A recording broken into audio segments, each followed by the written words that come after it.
இது ஒரு பேலன்ஸ் தான். இது ஒரு பேலன்ஸ் தான். அளவுக்கு மிஞ்சினால் அமிர்தமும் நஞ்சு. ஸோ அதனால் வந்து இந்த பேலன்ஸை நம்ம எப்படி வந்து மெயின்டைன் பண்ணணும் அப்படின்றத வந்து நம்ம புரிஞ்சுக்கணும் இது.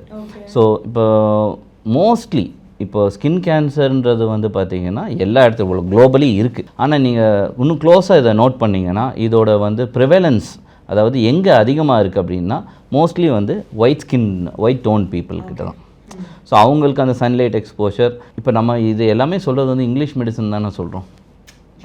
எந்த ஒரு மெடிசனையும் நான் தப்பாக சொல்கிறதுக்காக நான் சொல்ல, பட் அது எல்லாமே அவங்க ரிசர்ச் எல்லாமே பண்ணுறது எல்லாமே வந்து மோர் டுவர்ட்ஸ் அந்த பாப்புலேஷனில் இருக்கும். நம்ம இந்தியன் பாப்புலேஷனில் என்ன இருக்குது அப்படின்றதுக்கு அதுக்கான ரிசர்ச்சு, அதுக்கான எவிடன்ஸ் என்னன்னு பார்த்து அதை நம்ம ஃபாலோ பண்ணோன்னா இன்னும் பெட்டராக இருக்கும் நம்மளுக்கு. இப்போ நம்ம இவ்வளோ நாள் வந்து போன் ஹெல்த்தை பேசணும்.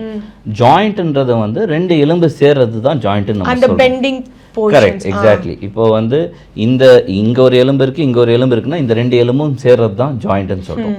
ஸோ இந்த 2 எலும்பு இப்படி மீட் ஆகும்போது இது வந்து தேயும் இல்லைங்களா, கார்டிலேஜ்னு நம்ம சொல்லுவோம். அதாவது நம்ம ஃபோனுக்கு ஸ்க்ராட்ச் கார்டு இருக்குது இல்லைங்களா, அது போல் இந்த எலும்போட எண்டில் ஸ்க்ராட்ச் கார்டு. இது எல்லாமே வந்து ப்ரொடெக்ஷன் மெக்கானிசம். ஸோ அந்த தேய்மானம் எவ்வளோ ஆகுதோ அதுக்கு ஈக்குவலண்ட்டாக வந்து இங்கே வந்து ப்ரொடக்ஷனும் ஆகும். தோராயமாக பார்த்தீங்கன்னா 20 வயசில் இருக்கும்போது நம்மளுக்கு இருந்த அந்த ஜீரண சக்தி, மெட்டபாலிசம் இது எல்லாமே வேற.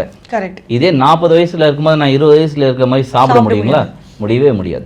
அதுபோல தான் நம்ம உடம்புல எல்லா பாட்டுமே ஒரு சேஞ்ச் வந்துக்கிட்டே இருக்கும். ஸோ இதுக்கான அவேர்னஸ் வந்து மக்கள் மத்தியில் இருந்துச்சுனாலே most of the arthritis and joint issues வந்து இருக்காது.